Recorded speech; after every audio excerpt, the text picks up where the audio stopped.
ನಮಸ್ಕಾರ ವಿದ್ಯಾರ್ಥಿನಿಗಳೇ, 5ನೇ ತರಗತಿಯವರಿಗೆ ಪದ್ಯ 3 ಯಾವುದು ವಚನಗಳು.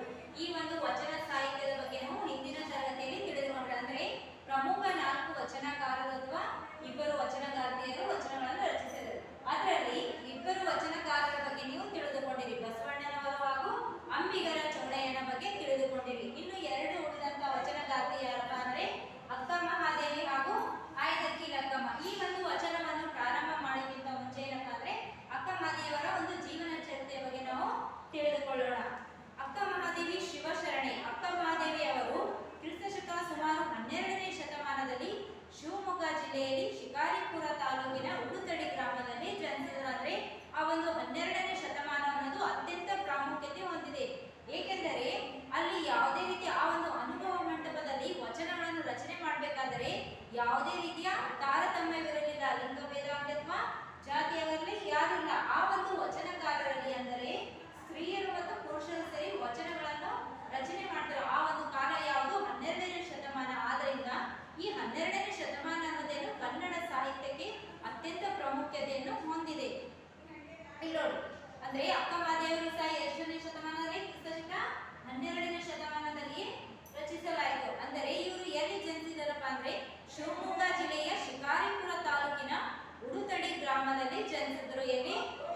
ಶಿವಮೊಗ್ಗ ಜಿಲ್ಲೆಯಲ್ಲಿ ಬರ್ತಕ್ಕಂಥ ಶಿಕಾರಿಪುರ ತಾಲೂಕಿನ ಉಡುತಡಿ ಎಂಬ ಗ್ರಾಮದಲ್ಲಿ ಜನಿಸಿದರು. ಇವರು ಒಬ್ಬ ಶ್ರೇಷ್ಠ ವಚನಕಾರ್ತಿ ಹಾಗೂ ಕವಿಯತ್ರಿಯೂ ಆಗಿದ್ದರು. ಇವರು ಆ ಒಂದು ಮಹಿಳೆ ವಚನಕಾರರಲ್ಲಿ ಅತ್ಯಂತ ಪ್ರಮುಖ ಮತ್ತು ಶ್ರೇಷ್ಠ ವಚನಕಾರ್ತಿ ಹಾಗೂ ಕವಿಯತ್ರಿಯೂ ಆಗಿದ್ದರು. ಯಾರು? ಅಕ್ಕ ಮಹಾದೇವಿಯವರು.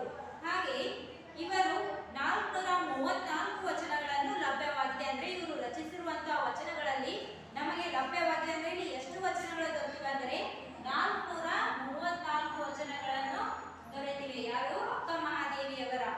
ಇವರ ಬರವಣಿಗೆಯು ಭಾವಗೀತಾತ್ಮಕವಾದುದು, ಜೀವನ, ನೋವು, ನಲಿವು, ಆಧ್ಯಾತ್ಮಿಕ ನಿಲುವು ಅವರ ಅಭಿವ್ಯಕ್ತಿಯ ವೈಶಿಷ್ಟ್ಯತೆಗಳೇ ಆಗಿವೆ. ಅಂದ್ರೆ ಇವರು ರಚಿಸಿರುವಂತಹ ವಚನಗಳು ಯಾವ ರೀತಿ ಆಗಿದ್ರು ಅಂದ್ರೆ ನೋವು ನಲಿವಿನಿಂದ ಕೂಡಿದವು. ಅಷ್ಟೇ ಅಲ್ಲ, ಆ ಒಂದು ವಚನಗಳು ಆಧ್ಯಾತ್ಮಿಕ ನಿಲುವು ಅಥವಾ ಅಭಿವ್ಯಕ್ತಿಯ ವೈಶಿಷ್ಟ್ಯತೆಗಳಿಂದ ಕೂಡಿದವು. ಇವರು ರಚಿಸಿರುವಂತಹ ಅಂಕಿತ ನಾಮ ಯಾವುದಪ್ಪ ಅಂದ್ರೆ ಚನ್ನ ಮಲ್ಲಿಕಾರ್ಜುನ. ಈ ಒಂದು ಚನ್ನ ಮಲ್ಲಿಕಾರ್ಜುನವನ್ನು ತಮ್ಮ ಆರಾಧ್ಯ ದೇವರಾಗಿ ಅಥವಾ ಆರಾಧ್ಯ ದೈವರಾಗಿ ಅಂದ್ರೆ ಚನ್ನ ಮಲ್ಲಿಕಾರ್ಜುನ ಎಂಬ ಅಂಕಿತ ನಾಮವನ್ನು ಇಟ್ಟುಕೊಂಡು ಕೆಲವು ವಚನಗಳನ್ನು ರಚಿಸಲಾಗಿದೆ. ಹಾಗಾದ್ರೆ ಇವರು ರಚಿಸಿದಂತಹ ವಚನ ಯಾವುದಪ್ಪ ಅಂದ್ರೆ ನೋಡ್ರಿ, ಬೆಟ್ಟದ ಮೇಲೊಂದು ಮನೆಯ ಮಾಡಿ ಮೃಗಗಳಿಗೆ ಅಂಚಿದಂತಡೆಯ, ಸಮುದ್ರದ ತಡೆಯಲೊಂದು ಮನೆಯ ಮಾಡಿ ನೊರೆ ತೆರೆಗರಗಳಿಗೆ ಅಂಚಿದಂತಡೆಯ, ಸಂತೆಯೊಳಗೊಂದು ಮನೆಯ ಮಾಡಿ ಶಬ್ದಕ್ಕೆ ನಾಚಿದಡಂತಯ್ಯ, ಚನ್ನ ಮಲ್ಲಿಕಾರ್ಜುನ ದೇವ ಕೇಳಯ್ಯ, ಲೋಕದೊಳಗೆ ಹುಟ್ಟಿದ ಬಳಿಕ ಸುತಿನಿಂದೆಗಳು ಬಂದಡಿ ಮನದಲ್ಲಿ ಕೋಪವ ತಾಳದೆ ಸಮಾಧಾನಿಯಾಗಿರಬೇಕು. ಅಂದ್ರೆ ಇವರು ವಚನದಲ್ಲಿ ಏನಂತ ಇದ್ದಾರೆ ಅಂದ್ರೆ ಬೆಟ್ಟದ ಮೇಲೊಂದು ಮನೆಯ ಮಾಡಿ ಅಲ್ಲಿ ಮೃಗಗಳ ಹಂಚಿದಂತಯ್ಯ, ಅಂದ್ರೆ ಬೆಟ್ಟದ ಮೇಲೆ ಮನೆಯ ಮಾಡಿದಿ. ಅಂದ್ರೆ ಅಲ್ಲೇನು ಬೆಟ್ಟ ಅಂದ್ಮೇಲೆ ಸಾಮಾನ್ಯವಾಗಿ ಅಲ್ಲಿ ಎಲ್ಲಾ ಪ್ರಾಣಿಗಳು ಪಕ್ಷಿಗಳು ವಾಸವಾಗಿತ್ತು.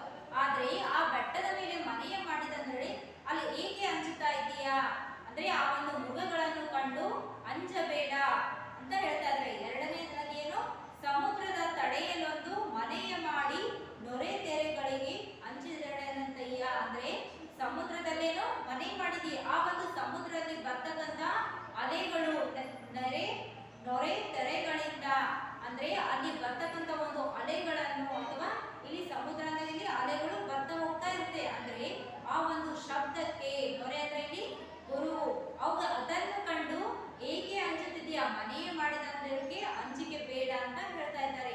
ಸಂತೆಯೊಳಗೊಂದು ಮನೆಯ ಮಾಡಿ ಶಬ್ದಕ್ಕೆ ನಾಚಿದಡಂತಯ್ಯ, ಅಂದ್ರೆ ಇಲ್ಲಿ ಸಂತೆ ಅಂದಾಗಲೇನೋ ಒಂದು ಶಬ್ದ ಮಾಲಿನ್ಯದಿಂದ ಕೂಡಿರುತ್ತೆ. ಅಂದ್ರೆ ಸಾಕಷ್ಟು ಗದ್ದಲಗಳನ್ನು ಆಗ್ತಾ ಇರ್ತವೆ. ಆದರೆ ಸಂತೆಯೊಳಗೆ ಮನೆಯ ಮಾಡಿದ ಬಳಿಕ ಅಲ್ಲಿ ಆಗುತ್ತಿರುವಂತಹ ಶಬ್ದಕ್ಕೆ ಹೆದರಬೇಡ ಅನ್ನೋ ಧೈರ್ಯದಿಂದ ಅಲ್ಲೇನೋ ನಿಭಾಯಿಸು ಅಂತ ಹೇಳ್ತಾ ಇದ್ದಾರೆ. ಅಂದ್ರೆ ಸಂತೆಯೊಳಗೆ ಮನೆ ಮಾಡಿದ್ರಲ್ಲಿ ಅಲ್ಲಿ ಆಗ್ತಾ ಇದ್ದಂತಹ ಶಬ್ದಕ್ಕೆ ನೀನು ಕಿವಿಗೂಡಬೇಡ, ಅಂದರೆ ಶಬ್ದವನ್ನು ನಾಚಿದಡಂತಯ್ಯ, ಚನ್ನ ಮಲ್ಲಿಕಾರ್ಜುನ ದೇವ ಕೇಳಯ್ಯ. ಇವರು ರಚಿಸಿರುವಂತಹ ಒಂದು ಅಂಕಿತ ನಾಮವನ್ನು ರಚಿಸಿಕೊಂಡು ಹೇಳ್ತಾ ಇದ್ದಾರೆ. ಏನಂತ? ಚನ್ನ ಮಲ್ಲಿಕಾರ್ಜುನ ದೇವ ಕೇಳಯ್ಯ, ಲೋಕದೊಳಗೆ ಹುಟ್ಟಿದ ಬಳಿಕ ಸುಖಿನಿಂದ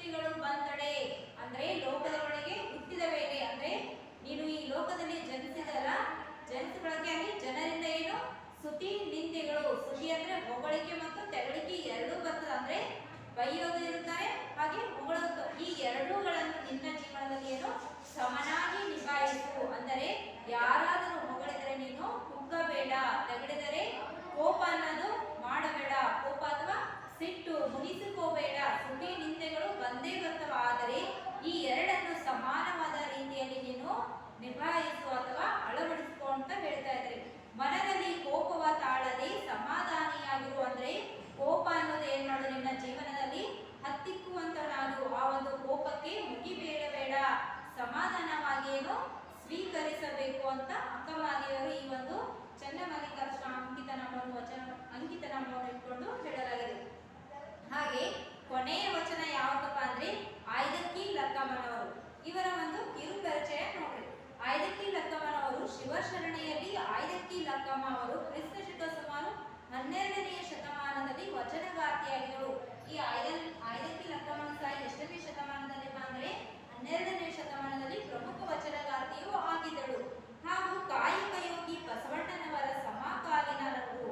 ಅಂದ್ರೆ ಈಕೆ ಏನಪ್ಪಾ ಅಂದ್ರೆ ಕಾಯಕ ಅಂದ್ರೆ ಸದಾ ಕೆಲಸದಲ್ಲಿ ಮುಳುಗಿದಳು. ಯಾರ ಕೆಲಸ ಅಂದ್ರೆ ಬಸವಣ್ಣನವರ ಸಮಕಾಲೀನವರ ಕಾಯಕ ಯೋಗಿ ಆಯ್ದಕ್ಕಿ ಮಾರಯ್ಯ ಅವರ ಧರ್ಮ ಪತ್ನಿ ಇವರು. ಯಾರು? ಆಯ್ದಕ್ಕಿ ಮಾರಯ್ಯನವರ ಧರ್ಮ ಪತ್ನಿಯಾಗಿದ್ದರು. ಯಾರು? ಆಯ್ದಕ್ಕಿ ಲಕ್ಕಮ್ಮನವರು. ಮೂಲತಃ ರಾಯಚೂರು ಜಿಲ್ಲೆಯ ಲಿಂಗಸೂರು ತಾಲೂಕಿನ ಅಮರೇಶ್ವರ ಎಂಬ ಗ್ರಾಮದವರು. ಇವರು ಎಲ್ಲಿ ಜನಿಸಿದ್ರಪ್ಪ ಅಂದ್ರೆ ರಾಯಚೂರು ಜಿಲ್ಲೆಯಲ್ಲಿ ಬರ್ತಕ್ಕಂತಹ ಲಿಂಗಸೂರು ಗ್ರಾಮದಲ್ಲಿ. ಯಾವುದು? ಲಿಂಗಸೂರು ತಾಲೂಕಿನ ಅಮರೇಶ್ವರ ಎಂಬ ಗ್ರಾಮದಲ್ಲಿ ಜನಿಸಿದರು.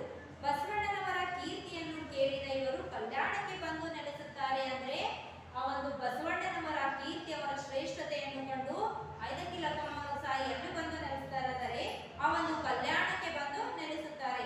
ಮಹಾಮನೆಯ ಅಂಗಳದಲ್ಲಿ ಶುದ್ಧ ಅಕ್ಕಿಯನ್ನು ಆಯ್ದು ಆ ಒಂದು ಬಸವಣ್ಣನವರ ಒಂದು ಅನುಭವ ಮಂಟಪದಲ್ಲಿ ಏನಪ್ಪಾ ಅಂದ್ರೆ ಅಲ್ಲಿದ್ದಂತಹ ಶುದ್ಧ ಅಕ್ಕಿಯನ್ನು ಆಯ್ದು ಜಂಗಮನ ದಾಸೋಹವನ್ನು ನಡೆಸುತ್ತಿದ್ದರು. ಏನ್ ಮಾಡ್ತಾರೆ ಅಂದ್ರೆ ಅಲ್ಲಿದ್ದಂತಹ ಒಂದು ಭತ್ತ ಅಥವಾ ಅಕ್ಕಿಯನ್ನು ಆಯ್ದುಕೊಂಡು ಅಲ್ಲಿದ್ದಂತಹ ಜಂಗಮ ದಾಸೋಹ ಅಲ್ಲಿ ಬಂದಂತವರಿಗೇನು ಆ ಒಂದು ದಾಸೋಹದ ಏರ್ಪಾಡನ್ನು ಮಾಡ್ತಾ ಇದ್ರು. ಮಾರಯ್ಯ ಪ್ರಿಯ ಅಮರೇಶ್ವರ ಲಿಂಗ ಎಂಬುದು ಇವರ ವಚನಗಳ ಅಂಕಿತನಾಮ.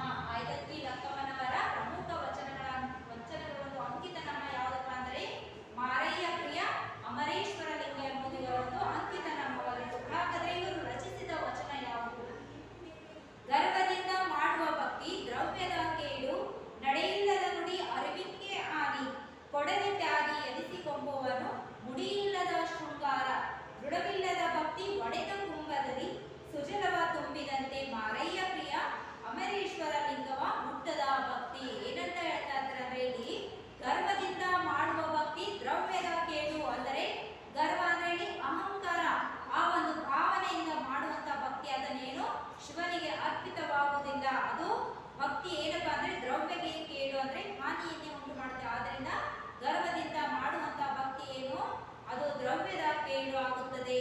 ನಡೆಯಿಲ್ಲದ ನುಡಿ ಅರಿವಿಕ್ಕೆ ಹಾನಿ. ನಡೆಯಿಲ್ಲದೆ ನುಡಿ ಅಂದ್ರೆ ನುಡಿದಂತೆ ನಡೀತಾ ಇಲ್ಲ, ನುಡಿಯುವುದೇ ಒಂದು, ಆತ ಮಾಡುವುದು ಇನ್ನೊಂದು.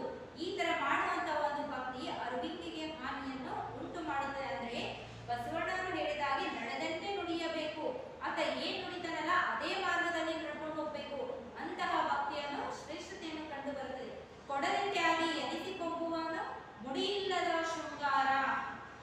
ಏನಪ್ಪ ಅಂದ್ರೆ ಇಲ್ಲಿ ಕೊಡದೆ ತ್ಯಾಗಿ ಅಂದ್ರೆ ದಾನ ಧರ್ಮ ಮಾಡುವುದು ಅತ್ಯಂತ ಮಹತ್ವ. ಹೌದು, ಆದ್ರೆ ಏನನ್ನು ಕೊಡದು ತ್ಯಾಗಿ ಎನಿಸ್ಕೊಳ್ಬೇಕಾದ್ರೆ ಅದು ಏನು ಮುಡಿ ಇಲ್ಲದ ಶೃಂಗಾರವಿದ್ದಂತೆ. ಮುಡಿ ಅಂದ್ರೆ ಇಲ್ಲಿ ಜಡೆ ಅಥವಾ ತುರುಬು. ಆ ಒಂದು ಮುಡಿ ಇಲ್ಲದ ಶೃಂಗಾರ ಅಂದ್ರೆ ಮುಡಿ ಇಲ್ಲದಕ್ಕೆ ಅಲ್ಲಿ ಏನು ಹೂ ಮುಡಿಸ್ತಾರೋ ಸಹ ಅದು ಏನು ಶೃಂಗಾರ ಅನ್ನೋದು ಕಂಡು ಬರಲ್ಲ. ಮುಡಿ ಇದ್ರೆ ಸಹ ನೋಡೋದಕ್ಕೆ ಶೃಂಗಾರವಾಗಿರುತ್ತದೆ. ದೃಢವಿಲ್ಲದ ಭಕ್ತಿ ಒಡೆದ ಕುಂಭದಲ್ಲಿ.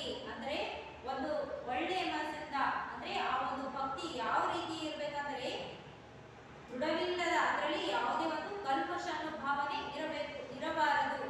ಅಂತಹ ಒಂದು ಭಕ್ತಿ ಒಂದ್ ಕಡೆ ದೃಢವಿಲ್ಲದೆ ಮಾಡಿದಂತಹ ಭಕ್ತಿ ಯಾವುದಕ್ಕೆ ಹೋಲಿಕೆ ಮಾಡಲಾಗಿದೆ ಅಂದ್ರೆ ಇಲ್ಲಿ ಒಡೆದ ಕುಂಭದಲ್ಲಿ ಸುಜಲವಾಗಿದ್ದಂತೆ. ಒಡೆದ ಕುಂಭದಲ್ಲಿ ಅಂದ್ರೆ ಒಡೆದು ಹೋದಂತ ಒಂದು ಮಡಿಕೆಯಲ್ಲಿ ಎಷ್ಟು ನೀರು ತುಂಬಿದರೂ ಸಹ ಅದು ಏನಾಗ್ತದೆ ಅಂದ್ರೆ ಅದಕ್ಕೆ ಒಂದೇ ಒಂದು ರಂಧ್ರ ಇದ್ರೂ ಸಹ ಎಲ್ಲಾ ನೀರುಗಳನ್ನು ಹೋಗುತ್ತವೆ. ಆ ರೀತಿ ಏನಪ್ಪಾ ಅಂದ್ರೆ ದೃಢವಿಲ್ಲದ ಭಕ್ತಿ ಒಡೆದ ಕುಂಭದ ಹಾಗೆ ಇದ್ದಂತೆ. ಅಂದ್ರೆ ಸುಜಲವ ತುಂಬಿದಂತೆ ಮಾರಯ್ಯ ಪ್ರಿಯ ಅಮರೇಶ್ವರ ಲಿಂಗಕ್ಕೆ ಮುಟ್ಟದ ಭಕ್ತಿ.